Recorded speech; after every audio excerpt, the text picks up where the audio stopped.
बिस्मिल्लाहिर्रहमानिर्रहीम। अस्सलाम नाज़रीन, प्रोग्राम न्यूज़ टाइम में खुशामदीद। मैं आपका मेज़बान नजब अली ख़ान और पाकिस्तान तहरीक इंसाफ़ की तरफ से पाकिस्तान तहरीक इंसाफ़ के चेयरमैन हों, उनके बाकी तमाम ओहदेदार हों, वो एक बात बार बार कह रहे हैं और ये कह रहे हैं कि जलाओ घेराव से और जो नज़र आतिश किए गई जगहें या जहाँ जहाँ पर भी हमले किए गए उनसे पाकिस्तान तहरीक इंसाफ़ के कारकुनों का, उनके ओहदेदारों का बराह रास्त कोई ताल्लुक़ नहीं है।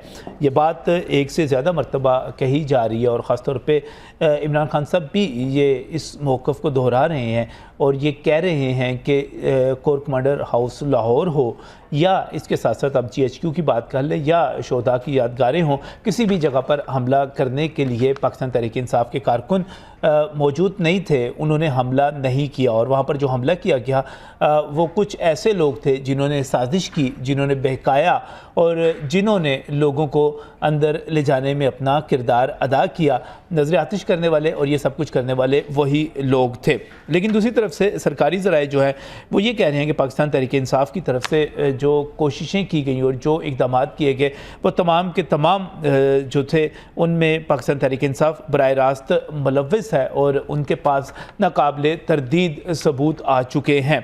इस सिलसिले में न सिर्फ जो रिकॉर्डिंग्स है, ऑडियो वीडियोज़, उनकी तरफ भी जाऊँगा, लेकिन मुख्तलिफ़ व्हाट्सएप के जो मैसेजेस हैं वो भी सामने आ चुके हुए हैं। हम आपको स्क्रीन पर भी दिखा सकते हैं कि पाकिस्तान तहरीक इंसाफ़ की जो ख़वातीन रहनुमा हैं उनकी तरफ से जो मैसेजेस किए गए और जिस तरह कॉल्स की गई और जिस तरह कॉल दी गई कि आप सब लोग GHQ पहुँचे या कोर कमांडर हाउस पहुँचे, वो सब के सब बड़े अहम हैं।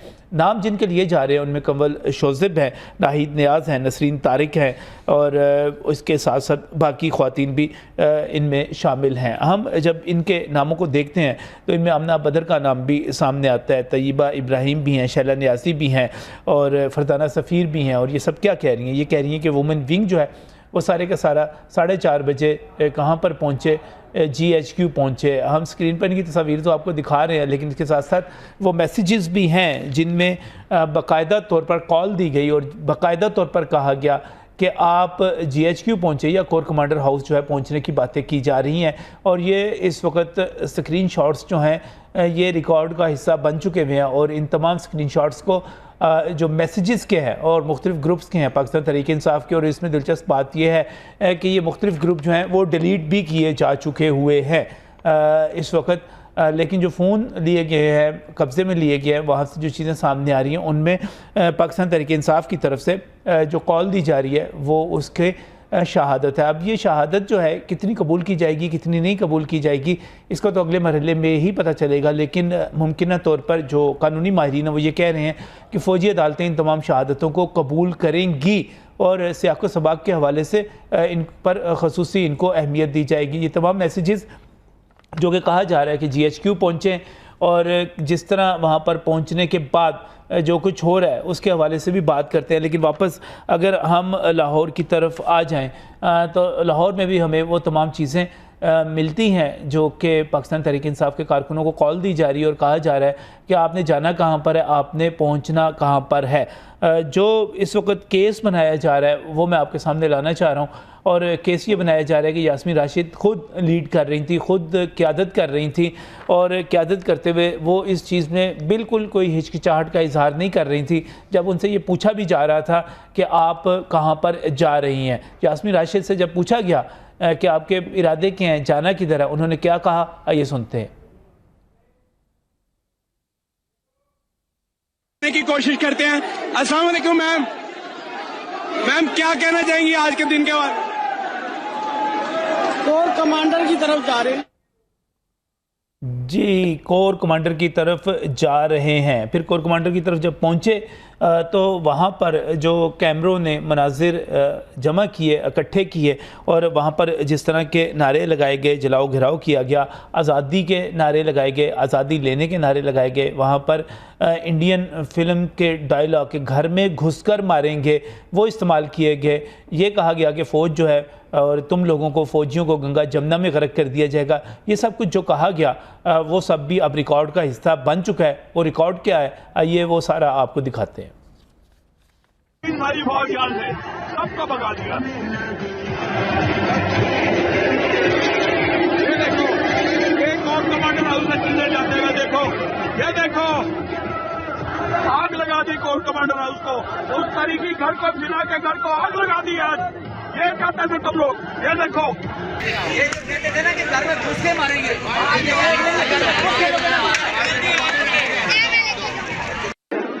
ये देखो कोर कमांडर आर्मी, देख देख तूने क्या हाल कर दिया हमारे मुल्क का। देखो ये अब आपके साथ तुम लोगों ने सलूक किया, ये तुम लोगों के साथ करेंगे। ये देखो ये आप श्रीलंका और का बुरा हाल कर देंगे। अब छोड़ दो इनको, आग लगा दो, सबको लगा दो आग, जला दो इनके सब कुछ, आग लगा दो इनको।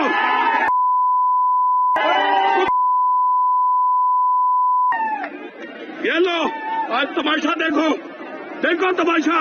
मर गई तुम्हारी मरियम नवाज, मर गया राणा तू भी, और तेरे जीने तेरे खानदान वाले भी ऐसे ही रोलेंगे। अब हम तुम्हारे हवालों की तरफ रुख करेंगे, अब हम तुम लोगों के घर आएंगे। ये देखो ये तुम यहाँ पहुंच गए हैं, अब तू राणे आखिरी जेब में ये बस इंशाल्लाह ताला इनको यहाँ से हम देश तो नबूद और बर्बाद करेंगे। जी नाज़रीन, ये आपने सारे मनासिर देखे और इसके बाद जो इब्तदाई तौर पर रद्द-ए-अमल सामने आया उसमें भी डिसऑन नहीं किया गया। मैं आपको लेके जा रहा हूँ एक मुख्तसर से क्लिप की तरफ जिसमें अलीमा खान साहिबा मौजूद हैं और वो कोर कमांडर हाउस पर हमले के हवाले से उसको किस तरह जस्टिफाइड कर रही हैं, किस तरह डिफेंड कर रही हैं, उनके अल्फाज क्या हैं, वो क्या कह रही हैं, उसको सुनिएगा। जिन्ना साहब का घर रिक्विजिशन हो चुका था फौज के हवाले, वो बेचारे खुद ढूंढ रहे थे अपना घर। जिन्ना साहब का घर टेक ओवर हो गया था। इससे ये ना मुझे बताएं जिन्ना साहब का घर था, उनका भी कब्जा हुआ था उनके घर के ऊपर। एक दूसरा, आप जब कहते हैं ना कि उनका घर मुकद्दस है, लोगों की जान आप ले लें, लोगों को गोलियां मार दें, हमारे बच्चे मार दें, यहाँ पे जान की कोई कदर नहीं है। जी नाज़रीन, ये अब जो सारी सूरत बनी हुई है, फिर अब सवाल ये पैदा होता है कि फिर अगर पाकिस्तान तहरीक इंसाफ डिसऑन करती है तो आगे तो बड़े वाज़ेह सबूत मौजूद हैं। ये सारी सूरत है कि ये सब किया किसने, इस पर यकीनी तौर पर जवाब तो लेना पड़ेगा और पूछना भी पड़ेगा। और इस सवाल और जवाब के लिए बहुत ही मशकूर हूँ। शब्बीर सियाल हमारे साथ यहाँ पर मौजूद हैं। शब्बीर सियाल पाकिस्तान तहरीक इंसाफ लाहौर के सदर भी रह चुके हुए हैं, बड़े गर्म जोश रहनुमा हैं और खान साहब के नज़रिए के साथ, इसके बावजूद कि मेरे इस दोस्त मेरे भाई को टिकट भी नहीं मिली, लेकिन खान साहब के नज़रिए के साथ डट कर खड़े हुए हैं और उनका साथ निभा रहे हैं। इसके साथ ही हमने कुछ और इशूज़ भी डिस्कस करने हैं, गुजरात की सियासत चौधरी परवेज़ लाई के हवाले से भी, तो उसके लिए मैं बहुत ही मशकूर हूँ। यहाँ पर एहसान नाज साहब हमारे साथ मौजूद हैं। एक बड़ा ही गहरा तल्लक है आपका चौधरी परवेज़ लाई साहब से, चौधरी ख़ानदान के साथ, और इनकी अहलिया जो है ज़ेबा, उनके सब जानते हैं, उन्होंने इलेक्शन भी लड़ा। तो आपका पाकिस्तान जब हम मुस्लिम लीग की बात करते हैं या पीटीआई की बात करते हैं तो बड़ी गहरी नज़र रखते हैं आप बतौर तजिया कार। वापस आता हूँ और थोड़ी देर में हमें मियाँ हबीब साहब भी ज्वाइन कर रहे हैं, सीनियर तजिया कार हैं। तो मैं शब्बीर साहब की तरफ आना चाह रहा हूँ। शब्बीर साहब, ये सारा कुछ आपने सुना, अभी तक आप का मौक़िफ़ ये था कि ये सारा कुछ एक साजिश के तहत था, कुछ और लोग थे जो कर रहे थे। ये सारे लोग जो थे वहाँ पर, ये कौन लोग थे?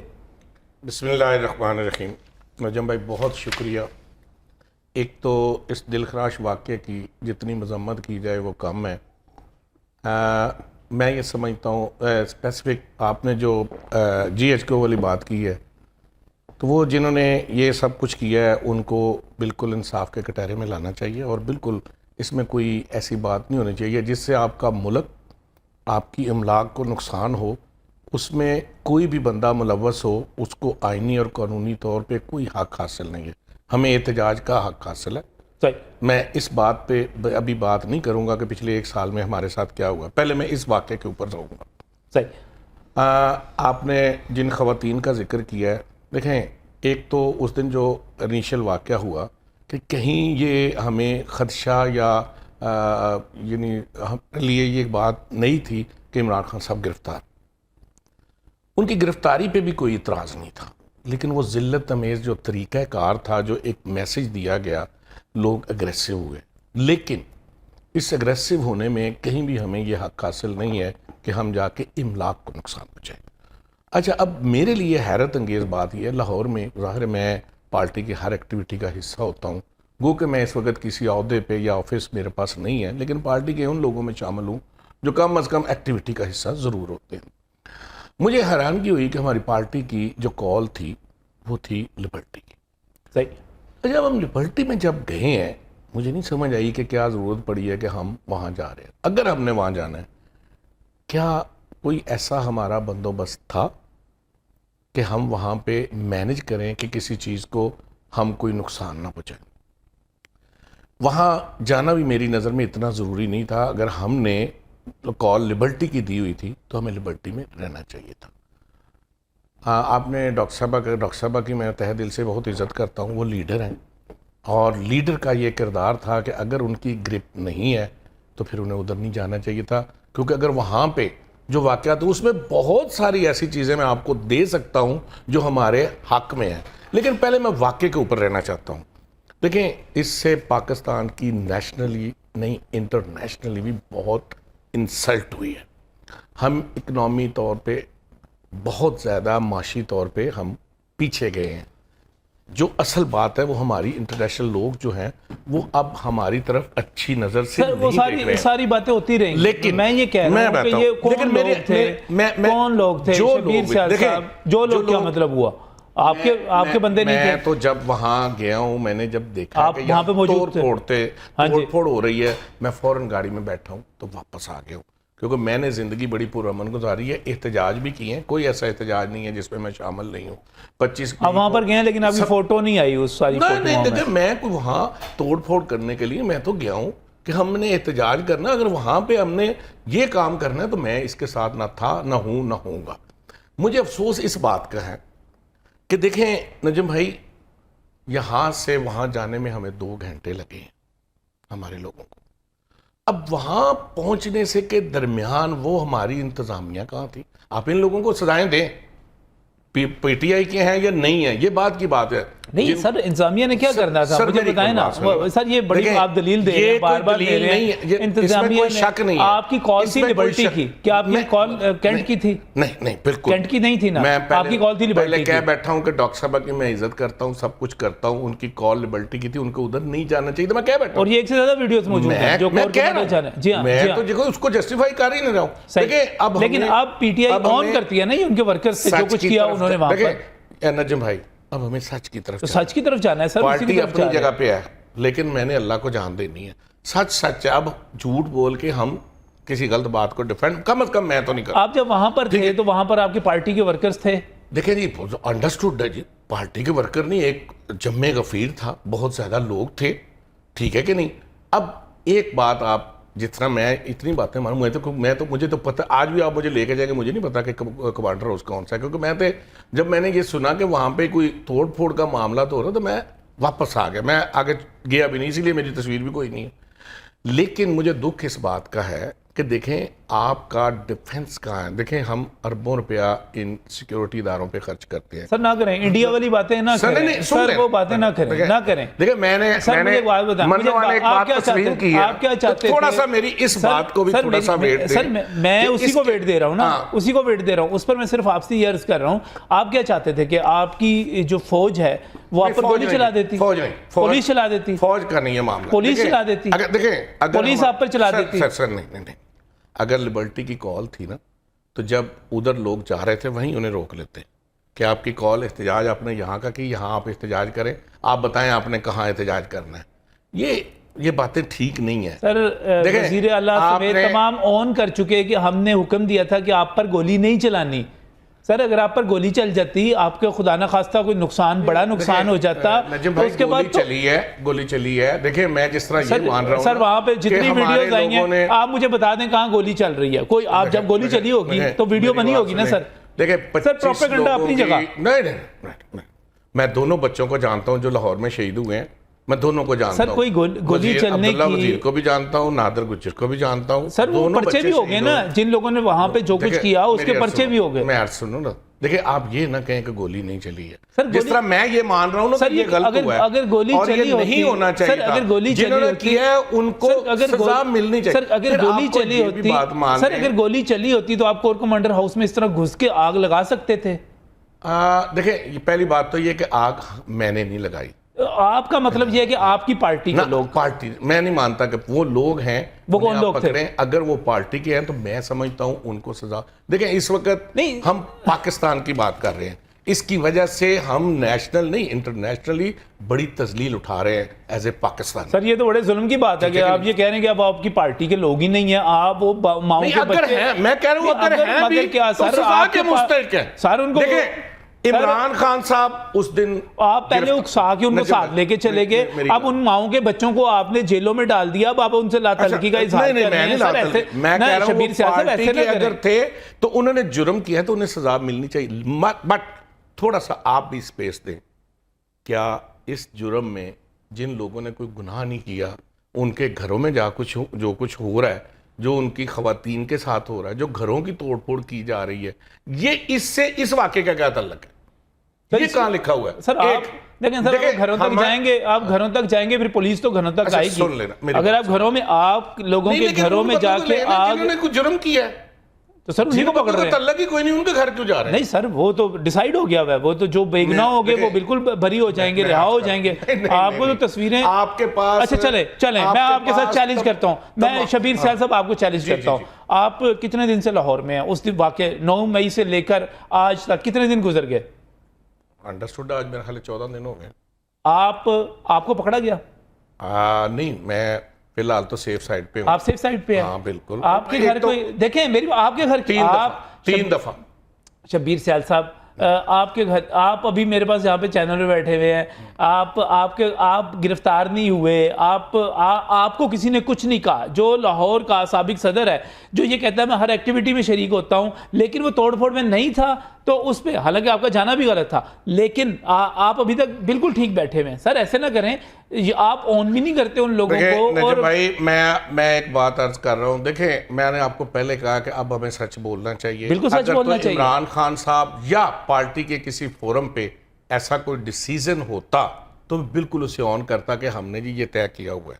सर इतना ना करें सर। मैं आपको कह रहा हूं कि डॉक्टर यास्मीन राशिद साहब लीडर थी, अगर वहां पे उनका, सर अब डॉक्टर यास्मीन राशिद पे सारा कुछ डाल देंगे। सर जी अब मुझे बताएं, अगर यास्मीन राशिद साहिबा लीडर थी और आप उन पे डाल रहे हैं, मैं तो डाल नहीं रहा, मैं कह रहा हूं कि सर उन पे ही आ गया ना, उन पे ही आ गया ना, वो लेके जा रही थी। नहीं जाना चाहिए था अगर हम वहां पे। सर देखो, एक तो नो को एरिया कोई नहीं। सर मुझे एक बात बताएं, अगर हमने कॉल ही लिबर्टी की, क्या GHQ भी यास्मीन राशिद लेके जा रही थी? क्या मियां वाली में त्यारे को आग भी वो लगवा रही थी? क्या पेशावर समेत बाकी जगहों पर जो कुछ हो रहा था वो भी? सर ये आपकी पार्टी की पॉलिसी थी, मान लें। इमरान खान भी, सर ये आपकी पार्टी की पॉलिसी थी, आपकी पार्टी की पॉलिसी थी। कोई पॉलिसी नहीं थी, बिल्कुल। देखें जो बात मेरे नहीं सर, फिर ये कैसे हुआ? कल प्रूफ हो जाएगा तो मैं आपके साथ एग्री हो जाऊंगा। अच्छा शबीर साहब मुझे बताएं, फिर ये कैसे मुमकिन हुआ कि पूरे मुल्क में आपके कारकुनों का रुख एक ही तरफ था सारों का?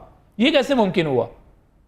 देखिए मेरी बात सुने, एक तो वो रिएक्शन था जिस तरीके से इमरान खान की तस्लील। सर रिएक्शन, सर गिरफ्तार आपको हुकूमत कर रही है, नैब कर रही है, और आप जो हैं, आपका टारगेट जो है पूरे मुल्क में फौजी तनसीबात हैं, फौजी इमलाक हैं, फौजी यादगारें हैं, उनके घर हैं।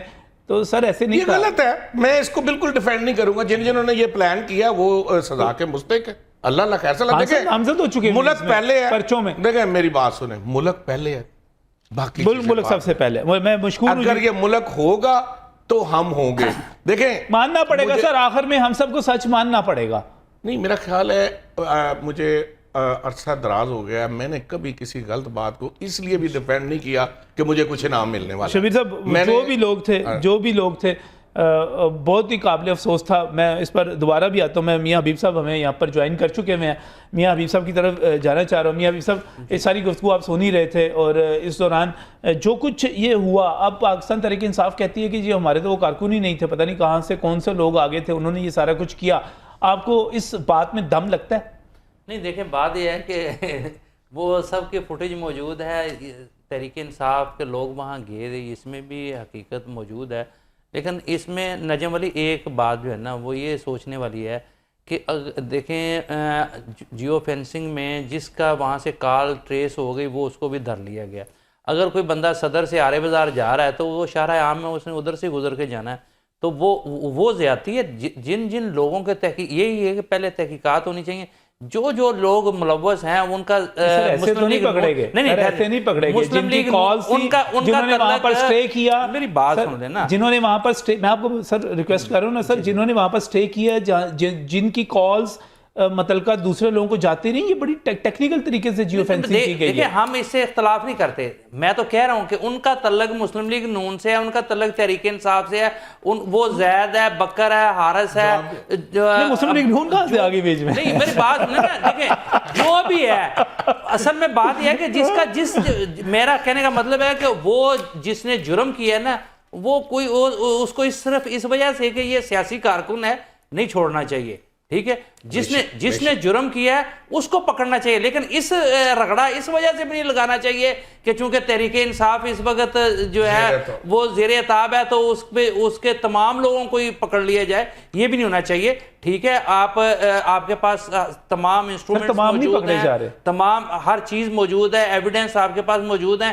जिन जिन लोगों ने जो है वो आग लगाई है, जिन जिन लोगों ने वहाँ कोई नुकसान पहुंचाया, उनके खिलाफ कार्रवाई होनी चाहिए। वो तो देखें, इमरान खान भी नहीं कह रहा है कि उनके खिलाफ कार्रवाई ना करे, वो भी कह रहा है कि उनके खिलाफ कार्रवाई होनी चाहिए जिन लोगों ने ये नुकसान पहुंचाया है। तो लेकिन इसके साथ ये भी नजम अली, मैं आपकी गुफ्तगू सुन रहा था, लेकिन ये भी वो तमाम अफसरान को भी सजा होनी चाहिए जिन्होंने अपनी जिम्मेदारियां पूरी नहीं की, उन्होंने मुजरमाना गफलत के मुर्तकब हुए हैं, जिन्होंने इनको रोका नहीं है, जिन्होंने इनको खुली छुट्टी दी है।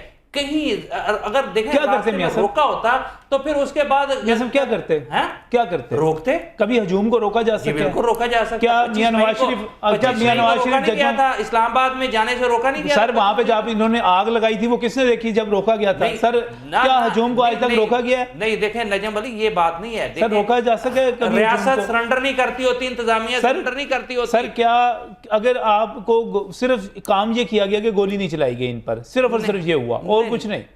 नहीं, देखें कुछ नहीं हुआ। मैं कहता हूं किसी ने उनको ये भी नहीं कहा कि आप उस तरफ को ना जाए, ये भी नहीं किसी ने कहा। ये रास्ते में एक नाका था, वहां पुलिस भी खड़ी होती है, आर्मी भी खड़ी होती है, आप कैमरा ले जाके दिखा दें। मियां नवाज शरीफ, तो सर आप मियां नवाज शरीफ का जजों की बहाली वाला जुलूस देखा हुआ, आप उसका हिस्सा देखते थे सर। कंटेनर सर हजूम के आगे कुछ नहीं रुकता सर, और पाक फौज ने अच्छा किया। और उस तरह का ये सर पुलिस, माफ कीजिएगा, उस तरह का ये हजूम भी नहीं था सर। कितने लोग, सैकड़ों लोग थे, सैकड़ों लोग थे, सैकड़ों लोग थे, और उन सैकड़ों लोगों पे गोली चल जाती तो फिर हम सब ने यहाँ पे मातम कर रहे होना था कि जनाब अपनी फौज ने अपने बंदे मार दिए और अपनी पुलिस ने अपने बंदे मार दिए जनाब फौज को। साहब ये कोई जस्टिफिकेशन नहीं है सर, घरों पे जाना जस्टिफिकेशन ही नहीं है। मेरी बात सुने ना, यहाँ इमरान खान को पकड़ने के लिए जाते हैं आप, तो वहां आंसू गैस और उसके बाद लाठी चार्ज और पता नहीं क्या कुछ कर लेते हैं, नाके लगा लेते हैं। तो अगर वो डाइवर्ट कर रहे थे अपने इख्तिजाज को जो है वो कैंट की तरफ,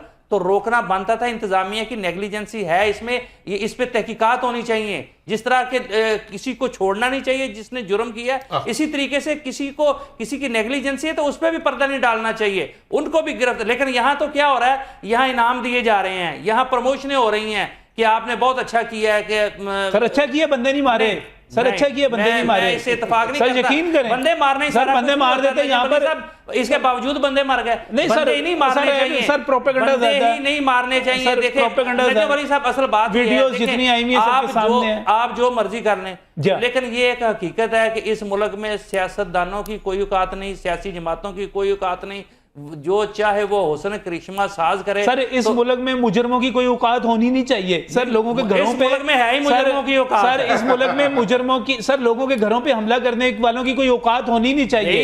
ये तो मुल्क ही मुजरमों का नहीं सर, सर आपका मुल्क होगा सर, आपका, सर हमारा मुल्क मुजरमों का नहीं है। पता नहीं किस सर हमारा मुल्क मुजरमों का नहीं है, मेरा तो हमारा मुल्क मुजरमों का नहीं है। नहीं, मेरा तो इमरान खान से सुबह जब उठता हूँ ना नजम अली साहब, मेरा सबसे पहला पाला ही मुजरमों से पड़ता है। सर जो मलावट कर रहा है मुजरम, सर आपका पड़ता होगा, सर आपका पड़ता होगा, जो मलावट करता है। जो मैं पेट्रोल डलवाने जाता हूँ वो पेट्रोल मुझे कम देता है, वो मुजरम नहीं है। तो सर अब पूरी कौम है ना, पूरी कौम, यही तो मैं फारसी में कह रहा हूँ, यही कह रहा हूँ कि पूरी कौम ही मुजरमों की। सर छोड़ दें, हम सर बुरे लोग हैं, ये पाकिस्तान तहरीक इंसाफ वाले बहुत नेक और अच्छे लोग हैं, वो अपना आइलैंड बना लें जाके, हम बुरे लोग हैं सर। मैंने कब कहा है सर ये आइलैंड, सर ये फरिश्ते हैं, पहले मुतालबा, सर ये साकिब और निसार के सादिक और अमीन है, ये सादिक और अमीन लोग हैं, नहीं मेरी बाकी पूरी कौम बुरी है सर। मैं तो कह रहा हूँ सबसे पहले मैंने कहा है कि जिन लोगों ने जुर्म किया है वो उसमें जो मुलव्वस है सबको कड़ी से कड़ी सजा दी यहाँ जाती है। मेरा और आपका उस- इत्तेफाक हो गया। मेरा ख्याल है इस पे हम थोड़ा सा रुकते हैं और यहाँ पर एक ब्रेक लेते हैं। ब्रेक से वापस आएंगे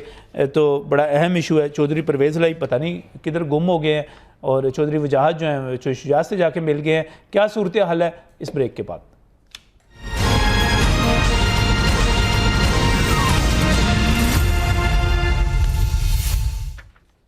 वेलकम बैक फ्रॉम नाज़रीन। आज की बहुत बड़ी खबर है कि गुजरात की सियासत में एक इनकलाब बर्पा हो गया और चौधरी वजाहत हुसैन जो है वो चौधरी शुजात हुसैन के ग्रुप में शामिल हो गए हैं। अगर हम इस ख़बर की अहमियत को समझना चाहें तो वो ये है कि गुजरात को जब हम देखते हैं तो वहाँ पर चौधरी शुजात हुसैन या चौधरी परवेज़ लाई बराह रास्त हमें ख़ुद सियासत करते हुए नज़र नहीं आते, बल्कि इन दोनों के इमा पर, चूँकि इन दोनों कज़न्स के दरमियान एक भाई कहते थे और भाई अब भी मुझे कहने में कोई हर्ज नहीं है, इन दोनों भाइयों के दरमियान से हवा भी नहीं गुजरती थी और इनके मफादात का तहफ़्फ़ुज़ जो था वो चौधरी वजाहत हुसैन ही करते थे। यानी कि जिसको गुजरात में आप कह सकते हैं ना कि पिंड था तिकर, हर जगह पे जिसका तूती बोलता था और जो चीज़ों को मैनेज करता था वो चौधरी वजाहत हुसैन थे। और चौधरी परवेज़ लाई का पलड़ा बहुत भारी हो गया जब चौधरी वजाहत हुसैन ने और उनके बेटे ने फ़ैसला किया कि हम चौधरी परवेज़ लाई के साथ चले जाएंगे। लेकिन अब एक बड़ी आज पेशरफ्त हुई और आज उस पेशरफ्त में चौधरी वजाहत हुसैन ने ऐलान किया है कि वो मुस्लिम लीग काफ में आ गए हैं। और मुस्लिम लीग काफ में आने का मतलब यह है, चूँकि चौधरी परवेज़ लाई पाकिस्तान तहरीक इंसाफ का हिस्सा बन गए हैं, उसके सदर हो चुके हुए हैं, तो उनके काफ में आने का मतलब यह है कि वो चौधरी शुजात हुसैन के साथ चले गए। और चौधरी शुजात हुसैन जो है वो मुस्लिम लीग नून के इत्तेहादी हैं, हुकूमत के इत्तेहादी हैं। लिहाजा अब गुजरात की क्या पोजीशन हो सकती है इस पर जो है हम राय लेंगे। मैं बहुत ही मशकूर हूँ, यहाँ पर एहसान नाज साहब भी मौजूद है, मियाँ हबीब साहब भी मौजूद है, शबीर सियाल साहब भी हमें यहाँ पर प्रोग्राम में कंटिन्यू कर रहे हैं। एहसान नाज साहब, ये क्या सूरत हाल बनी है? बिस्मिल्लाहिर्रहमानिर्रहीम। आप तो फैमिली को अंदर से जानते हैं, गहरा जानते हैं। बहुत शुक्रिया, बहुत मेहरबानी है आपकी। कुछ लोग जब फैमिली आपस में लड़ पड़े तो शादियाँ नहीं जाते हैं, ठीक है, लेकिन उनको ये समझ नहीं आती कि ये सारे अंदर से एक है। अच्छा, ये सारे अंदर से एक है। क्योंकि जिस दिन चौधरी परवेज़ लाई के घर पे हमला हुआ और उसका दरवाज़ा तोड़ा गया जी, तो चौधरी शुजात हुसैन चौधरी परवेज़ लाई इकट्ठे बैठे थे। अच्छा, ये अंदर की बात है। सेकंड जो बात आपने यानी चौधरी परवेज़ लाई को उस दिन गिरफ्तार करना चाह रही थी ना पुलिस, इसलिए गई थी। चौधरी शुजात के साथ बैठे थे और आप ये कह रहे हैं कि फिर चौधरी शुजात ने चौधरी परवेज़ लाई को बचाया? नहीं, बचाने की बात नहीं मैं कर रहा। अच्छा, मैं भाई बचाना ही हो गया ना। बहनों की बात, ये भाइयों की बात कर रहा हूँ। अच्छा, लोग शादियाँ ने मत बजाएं क्योंकि वो अंदर से एक ही हैं और एक ही रहेंगे। ये मैंने अपनी एक दलील दी है। ठीक हो गया। सेकंडली बात जो वजाहत साहब की किया आपने, और उनका जो बड़ा तूती बोलता है गुजरात में, तो किन की बुनियाद पर बोलता था? किन की बुनियाद पर? शुजात और चौधरी परवेज़ लाई की बुनियाद पर बोलता था कि वो वज़ीर आज़म रहे, वो वज़ीर आला रहे, सही, वो खुद भी वफाकी वज़ीर रहे, और उनका अपना भी एक कद काट है, वो भी चौधरी ज़फ़र लाई के बेटे हैं, इसमें कोई शक नहीं। और जो लोग ये खुशी महसूस करें ना कि वजाहत चला गया शुजात के साथ, अब अकेला रह गया परवेज़ लाई, ये घोड़े का मैदान है। इलेक्शन गुजरात की सियासत में जो बात है मैं उनका पूछ रहा हूँ, मैं उसी की बात उसका कोई चौधरी शुजात हुसैन को फ़ायदा पहुंचेगा? क्योंकि मुझे खुद वहाँ के लोग जो थे, मैं खुद वहाँ पर गया तो उन्होंने लोगों ने मुझे कहा कि यहाँ पर हाल ये है कि शाफी और सालिक को आप यहाँ पे खड़ा कर दें चौक में, उससे पूछें अगला चौक किधर है, तो उनको पता नहीं चलेगा कि अगला चौक किधर है। यानी कि 2 चौक पर छोड़ हैं तो घर नहीं आ सकेंगे। उनका कहना था कि उनके गुजरात की सियासत में कोई अमल दखल नहीं है। वजाहत साहब की वजह से परवेज़ लाई साहब इन हो गए, अब हावी हो गए। अब जो है अब चौधरी शाफिक और चौधरी सालिक को कुछ लोग घर छोड़ने के लिए आ जाएंगे साथ। मेरा मतलब ये था कुछ सपोर्ट मिलेगी उनको। नहीं, वजाहत के जाने की वजह से ये अंडरस्टूड बात है कि चौधरी शुजात को सपोर्ट मिलेगी, सही, और उनके चंद वोटों में भी इजाफा होगा, लेकिन इतना नहीं होगा कि वो परवेज़ लाई को शिकस्त दे सके। अभी इतना नहीं। हाँ, इसी वक्त भी अब भी ऐसे नहीं होगा। वजाहत साहब के आने के बावजूद ऐसा नहीं होगा कि वो परवेज़ लाई के ग्रुप को शिकस्त दे सके। ग्रुप की बात नहीं मैं कर रहा कि परवेज़ लाई को या उनके ग्रुप ही है ना वो। ग्रुप एक अलग बात है। ग्रुप 2 ग्रुप हो गए ना, एक चौधरी शुजात हुसैन का ग्रुप हो गया, अब चौधरी परवेज़ लाई का ग्रुप हो गया, वो जिसके साथ। अब मुझे ये बताएं, जब ये इलेक्शन अभी जो नहीं हुए, हाँ जी, तो उसमें ये कैंडिडेट कहीं मुतारब थे, वो अलग अलग के थे।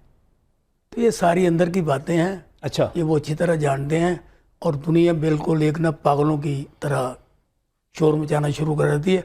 कुछ सर शादी बड़ी बात है जाते सर, हैं। पागलों की तरह नहीं शोर मचा रहे, तजिया कर रहे हैं नहीं। और जानने की कोशिश कर मैं रहे हैं। आपकी बात नहीं कर नहीं, रहा, आपकी हम भी- बात नहीं सर, हम- मैं बात कर रहा हूँ सियासत- लोगों की जो सर, शादियाने जब आप बचा रहे सियासत हैं, करेंगे, वो पीटीए तो में उस पे गए तजिया भी शादियाने होगा। बजाए कि सर, चले गए, उस पे अब वो तजिया पीटीए से भी बाहर होगा। आएंगे, शादियाने बजाएंगे, ऐसी कोई बात शादियां नहीं नहीं क्यों बजाने सर, तजिया करना है ना। हम किस लिए बैठे हुए हैं यहाँ पर? आपको दावत सर क्यों दी गई है यहाँ पर? हम लोगों को सिर्फ सिचुएशन बताना चाहते हैं कि पॉलिटिकल सिचुएशन है क्या, बन क्या रही है। मैं इसी पर जो है तबसर के लिए जाऊँगा मियाँ हबीब साहब की तरफ, क्योंकि मियाँ हबीब जो है वो भी बड़ा गहरी नज़र रखते हैं। और मैं समझता हूँ कि हम जब लाहौर में उन जर्नलिस्टों की बात करते हैं जिनकी ख़ानदानों के ऊपर, धड़ों के ऊपर बड़ी गहरी नज़र है, तो मियाँ हबीब साहब भी उनमें उस्तादों का दर्जा रखते हैं। मियाँ साहब, ये सारा वजाद साहब का आना जाना ये कितना इंपॉर्टेंट है गुजरात की सियासत में? खास बहुत ज़्यादा इंपॉर्टेंट है, बेस करती है गुजरात की सियासत चौधरी वजाहत पर। आपने दुरुस्त कहा कि वो तो यहाँ लाहौर में बैठ के सियासत बाकी बड़े उनके करते हैं या बच्चे करते हैं, तो ग्राउंड में तो जो है वो चौधरी वजाहत ही हैं। और वहाँ सारे धड़ों से लैग स्लैग और मकामी तौर पर जितना बंदोबस्त है वो सारा उनके ज़ुम्मे है। तो बहुत गहरा असर पड़ेगा गुजरात की सियासत पर। अब पलड़ा भारी हो गया चौधरी शुजात हुसैन का, इसमें कोई शक नहीं, क्योंकि ज़ेर अताब एक तो तहरीक इंसाफ आ गई है, दूसरा चूँकि इस वक्त चौधरी परवेज़ लाई साहब बड़ी खामोशी के साथ वक्त गुजार रहे हैं, वो जिसको कहते हैं ना पंजाबी में वक्त टाल रहे हैं। तो इस वजह से मेरा ख्याल है कि चौधरी शुजात का ग्रुप जो है वो हावी हो गया। और लेकिन मैं समझता हूँ एहसान नाज साहब की ये बात दुरुस्त है, मैं इसे इत्तफाक करता हूँ कि चौधरी ख़ानदान जो है ना वो विकेट के दोनों तरफ खेल रहे थे, आधे उस तरफ थे आधे उस तरफ थे। और उन्होंने जब वो जी चाहेगा, ये भी मैं आपको बता दूं कि कोई पता नहीं कि वक्त आने पर जो है या तो तहरीक इंसाफ में चौधरी परवेज़ लाई साहब सन लगा लेंगे या फिर जो है वो वापस आ जाएंगे अपनी जमात में, ये भी हो सकता है। लेकिन कल को क्या हालात होते हैं ये वक्त बताएगा कि कौन कहाँ खड़ा है। अभी तो देखें कि परिंदे उड़ के एक मंडेर से दूसरी मंडेर की तरफ उड़ारियों की सूरत में जा रहे हैं, वो एक आध परिंदा भी नहीं हमारे सामने ही है। और आप इसको उसी मूव का हिस्सा समझते हैं जिस तरह पाकिस्तान तहरीक इंसाफ के जो कैंडिडेट्स हैं या लीडर्स हैं वो छोड़ रहे हैं? हाँ बिल्कुल इसी तरह ही, क्योंकि वो उनका अपना घर का मामला था, लिहाजा वो जो है वो अपने घर वापस चले गए हैं। बाकी लोग जो हैं वो अभी कुछ फैसले कर रहे हैं, कुछ सिर्फ लातल्लकी का इजहार कर रहे हैं। वो कहीं कहाँ उनकी एडजस्टमेंट होती है ये तो वक्त बताएगा। लेकिन अभी जो है इस सूरत ये बन गई है कि इस वक्त चौधरी शुजात हुसैन का पलड़ा जो है भारी हो गया है। जी बिल्कुल, गुजरात पहले की निस्बत भारी हो गया। हाँ पहले की निस्बत भारी हो गया, क्योंकि एक पॉपुलर वोट बैंक जो था ना वो इस वक्त तहरीक इंसाफ के पास था। तो उस वजह से लोग जो थे धड़ाधड़ चौधरी परवेज़ लाई के साथ जो है उनके साथ नहीं, एक और पहलू बड़ा अहम था, क्योंकि इक़्तिदार जो था बुनियादी तौर पे चौधरी शुजात हुसैन के 3 माह वज़ीर-ए-आज़म रहने के अलावा बतौर स्पीकर बतौर वज़ीर आला चौधरी परवेज़ लाई के पास रहा, उनके घर में रहा। तो चौधरी परवेज़ लाई के घर में इक़्तिदार होने की वजह से जितना आम आदमी आता था या उनसे जुड़ने के लिए आता था तो वो उस चौधरी परवेज़ लाई के पास आता था। नहीं आपने दुरुस्त कहा, लेकिन ये इस तकसीम से पहले कि चौधरी परवेज़ लाई जो है वो चौधरी शुजात से अलहदा होकर तहरीक इंसाफ में, वरना तो लोग जो थे वो एक ही बात समझते थे। कभी किसी ने ये नहीं कहा था कि मैं चौधरी शुजात का ग्रुप हूँ या परवेज़ लाई का, शायबा भी नहीं था किसी को। और वो उन्होंने भी अपने 80 की दहाई से आप सारा कुछ देख रहे हैं। आपने भी कभी बीच में हम हर दफा ये कहते हैं नवाज शरीफ और शहबाज शरीफ में इख्तिलाफात हो सकते हैं, इनके बारे में सोचा भी नहीं था कभी। बिल्कुल ऐसे ही था, बिल्कुल ऐसे ही था। और लोगों को तो ये भी नहीं पता था कि ये कजन है। लोग तो ये कहते थे चौधरी शुजात हुसैन और परवेज़ लाई भाई हैं, और भाइयों में जो किसी एक ने बात कह दी दूसरा उस पर आमीन करता था। लेकिन ये और इतना एहतराम था कि चौधरी शुजात हुसैन को बड़ा समझा जाता था, चौधरी परवेज़ लाई को छोटा समझा जाता था। तो वो तो बाद में पता चला कि चौधरी परवेज़ लाई कोई 3, 4, 5 महीने बड़े हैं। लेकिन वो चूंकि चौधरी शुजात हुसैन छोटे हैं, चौधरी शुजात हुसैन उम्र में छोटे हैं, लेकिन वो सियासत में चूंकि बड़े थे, इस वजह से चौधरी शुजात ने हमेशा कौमी सियासत की और परवेज़ लाई साहब को जो है उन्होंने पंजाब तक महदूद रखा। इस वजह से वो फैमिली के सरबराह भी बनाए गए चौधरी शुजात हुसैन जो थे। इसके अलावा वो हमेशा से तहम्मुल और तदब्बर की हमेशा जितनी देखा वो रहा। मैं एहसान नाज साहब, आपने कहा कि जब पहले भी वो इकट्ठे ही थे, जिस वक्त गेट तोड़ा जा रहा था उस वक्त भी चौधरी शुजात चौधरी परवेज़ लाई आप कह रहे हैं कि इकट्ठे बैठे हुए थे। और अब ये रात से खबरें आ रही हैं कि चौधरी परवेज़ लाई जो है अचानक घर से चले गए हैं, कोई राब्ते में नहीं है और पता ही नहीं कहाँ चले गए हैं। और जब शहबाज शरीफ आए थे उसी वक्त वो उससे पहले चले गए थे, वो मिलना भी नहीं चाहते थे। उसके बाद राब्ता नहीं हो रहा, गुम हो चुके हुए हैं, गायब हो गए हैं, गुम हो गए हैं। कोई पता है आपको कि चौधरी परवेज़ लाई कहाँ पे हैं? नजम अली साहब अभी मेरी यहाँ बैठे बात हुई उनसे, जब आपने कहा ना, मुझे नहीं पता था ये बात, ये खबर चल रही है। हाँ, जब आपने ये बात पूछी तो मैंने कहा अभी भी पता करता हूँ। तो मेरी उनसे बात हुई, उसके बाद चौधरी इकबाल ने टेलीफोन पकड़ लिया, तो उन्होंने मुझे ये प्रेस रिलीज भेजी जो आपके सामने है। तो बात ये है, प्रेस रिलीज जो है ये ताज़ा तरीन प्रेस रिलीज ये बता रही है कि मैं इमरान खान के साथ खड़ा हुआ हूँ, डट के खड़ा हुआ हूँ, बिल्कुल मुश्किल में साथ नहीं छोड़ रहा। बिल्कुल। अच्छा, तो अब असल में मसला ये है कि जब चौधरी परवेज़ लाई पीटीए में गए थे ना, तो ये इनकी एक बामी आपस में सोच विचार थी, उधर से हम फ़ायदा उठाते हैं, परवेज़ लाई इधर से फ़ायदा लें सियासी तौर पर। सही। तो ये एक घर में ऐसे नहीं है, कितने मुतअद्दिद घर हैं जिनमें एक भाई एक तरफ है, एक भाई आप, कई मिसालें हैं आपके। अब आप जो बात कर रहे हैं ना कि वहाँ पे गुजरात में ख़ास तौर पर इनकी, अभी आपने जो इसका खुद ही एक बात कर दी कि सब लोगों का रब्ता होता था परवेज़ लाई के साथ, क्योंकि वो इक़्तिदार में रहे। तो ये दुनिया है इक़्तिदार की। जी हाँ, ये वाकफ़ियत जो लेन देन है वो इक़्तिदार वालों के साथ ही होता है ना। अब चौधरी बजाज साहब जो है ना, वो एक अपने डंडा बरदार, लठ बरदार और इलाके के वहाँ के वो चौधरी हैं, वो फैसले ये वो उनकी कुछ ऐसी चीज़ें सुनने में आती हैं। तो जो मियाँ हबीब साहब कह रहे हैं ना, नहीं वजाहत फोर्स मौजूद है उनकी अभी नट तक? फोर्स ये वो वगैरह जो अच्छा, कहते थे ना, है अभी तक? मुझे नहीं पता इस बात का, लेकिन अच्छा। जो सुनने में बातें आती। अब मियाँ हबीब साहब ने जो फरमाया ना कि उनके जाने की वजह से उनकी कुव्वत में इजाफा होगा, सही। ये बातें जो मैंने की ये ज़रूर उनमें इजाफा होगा, लेकिन उनके वोटों में इजाफा नहीं होगा। वो इसलिए कि सब लोगों का तल्लक चौधरी परवेज़ लाई से है और अंदर से ये ख़ानदान सारा एक ही है और एक दूसरे के मफादात को देखते ताकत में हैं। इजाफा होगा, लेकिन वोटों में आप कह रहे हैं कि इजाफा नहीं होगा। एहसान नासब की ये राय है। सईद अहमद साहब हमारे ब्यूरो चीफ हैं गुजरात से, और चूँकि गुजरात की पॉलिटिक्स की बात हो रही है उनकी तरफ चलते हैं। सईद साहब अस्सलाम वालेकुम। जी वालेकुम सलाम, नजम भाई कैसे हैं? जी अल्लाह का शुक्र। सईद साहब ये वजाहत साहब जो थे वो इधर से उधर चले गए, गुजरात की सियासत में क्या फ़र्क पड़ेगा? कितने धड़े हैं, कितने पिंड हैं, कितने चौधरी हैं जो वजाहत साहब के साथ परवेज़ लाई से निकल के शुजात साहब के ग्रुप में आ जाएंगे? देखिए जी, सबसे पहली जो चीज मैं आपको बताता हूँ, वो आज तक ये क्या सराइयाँ जो है ना वो खत्म नहीं हो सकी लोगों की, कि ये लोग ये अभी भी आपस में मिले हुए हैं। अच्छा, अभी तक कुछ लोग जो है वो ऐसी क्या सराइयाँ करते हैं।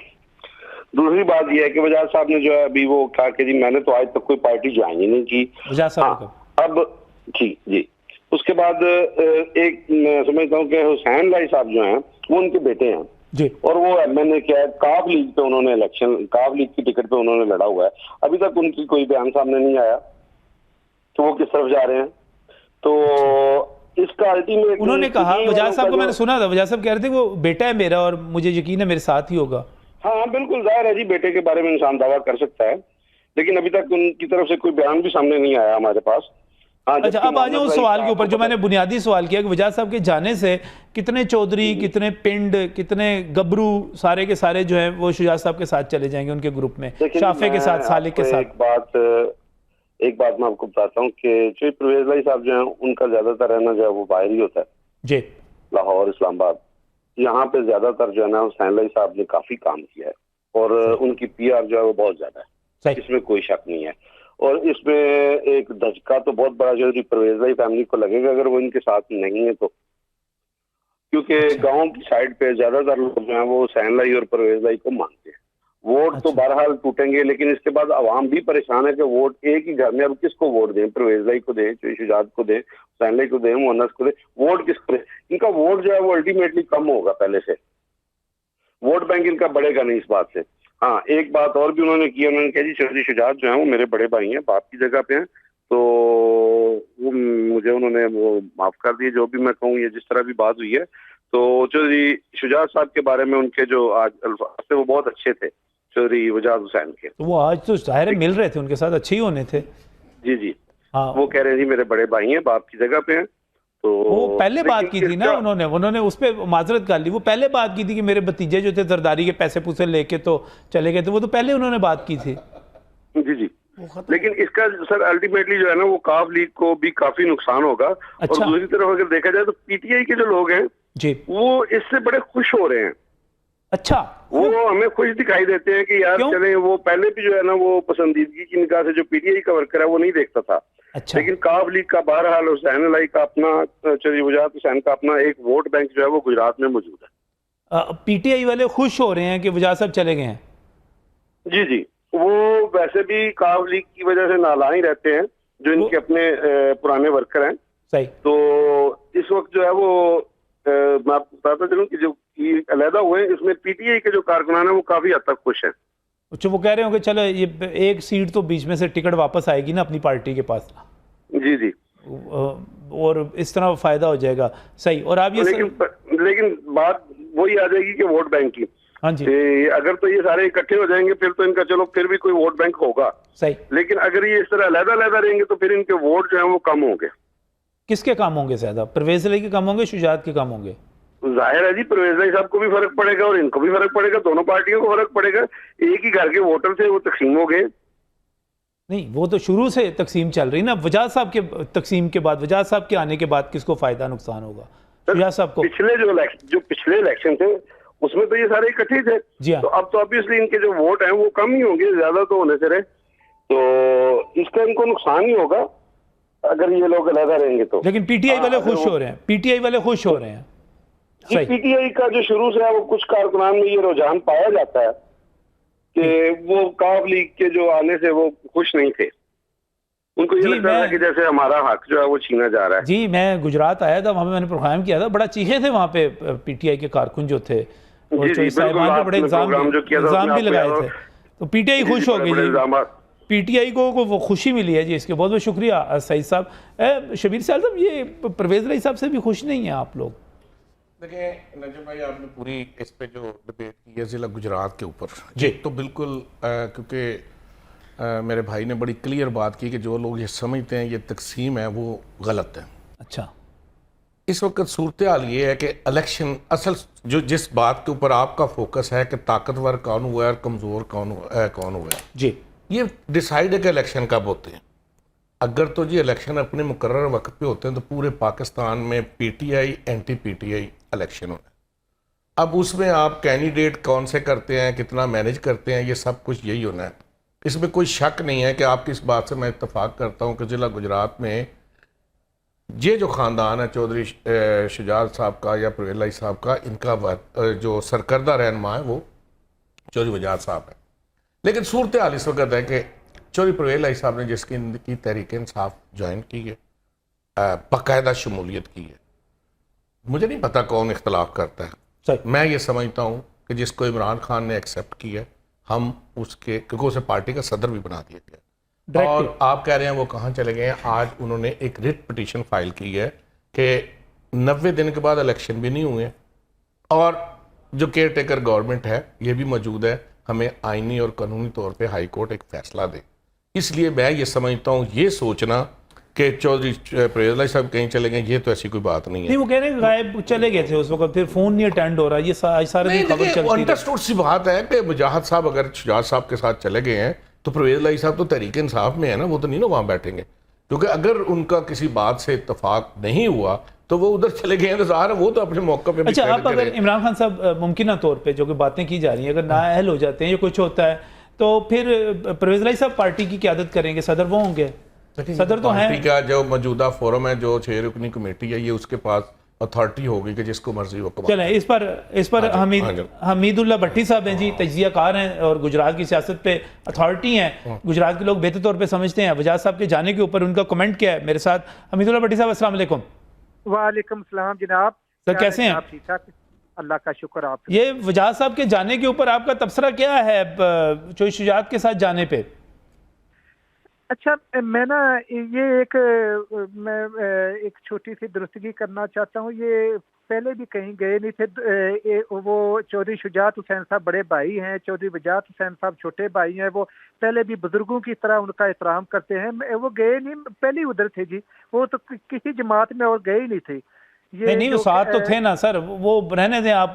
इस वक्त अब हमने यहाँ पे शबीर सियाल साहब मौजूद है, हमने सच बोलना है जी। सच का वादा है, ये सच है जी। ये बेशक आप कोई उनकी प्रेस कॉन्फ्रेंस देख लें, कई कोई हुसैन लाई साहब, मोनस लाई साहब एक तकरीरें मौजूद हैं जी, उनकी तकरीरें मौजूद हैं, उनकी कोई तकरीरें शक नहीं हुसैन साहब और मोनस साहब इकट्ठे थे, लेकिन बहरहाल जो बाप के जो फैसले होते हैं वो सबको तस्लीम होते हैं। तारक बशीर चीमा के साथ सबसे ज्यादा डिबेट हुई वजाहत साहब लड़ाई की, हुई बकायदा, और बड़ी लड़ाई हुई है इसके ऊपर, उन्होंने पूरा स्टैंड वो लिया। तारक बशीर चीमा साहब वो उनका ना बड़ा पुराना तलक है, वो उस वाले थे वो तल्लक तो सारी उम्र गई है। भट्टी साहब क्या असर क्या होगा गुजरात की सियासत पे?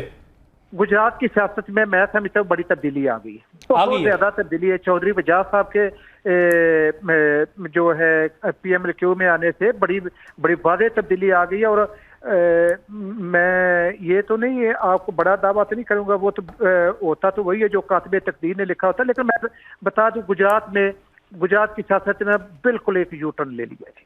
मसलन क्या हुआ, शुजात साहब का ग्रुप अचानक मजबूत हो गया उससे? जाहिर है अल्लाह के फजलो करम से ग्रुप, मैं कहता हूँ फैमिली है जी। और अल्लाह के फजल और करम से। नहीं, परवेज राय साहब का ग्रुप वीक हुआ है, चौधरी साहब का कम ताकतवर हुआ है, PTI कमजोर हुई है इससे, और PMLN मजबूत हुई और है। हुसैन लाई तरीके इंसाफ के टिकट से इलेक्शन लड़ रहे हैं। चले बहुत बहुत शुक्रिया भट्टी साहब।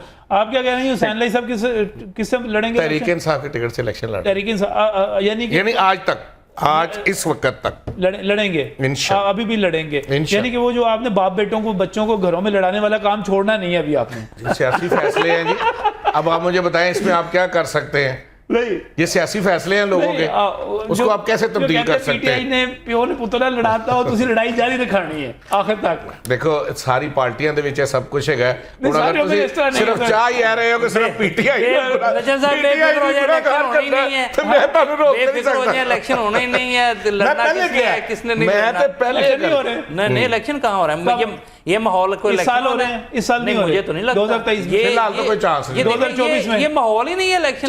चलें ये वाइज इलेक्शन, जब तक इलेक्शन नहीं होंगे क्या पता चलना क्या क्या होता है, क्या चलें जी और इलेक्शन। ये इलेक्शन ये होता है, एक छोटी सी मैं बात है, आखिर में मैं शुक्रिया अदा करना है, 2 इलेक्शन जो नवाज शरीफ साहब गए थे तो 2002 के अगले इलेक्शन में उनकी 16 सीटें रह गई थी।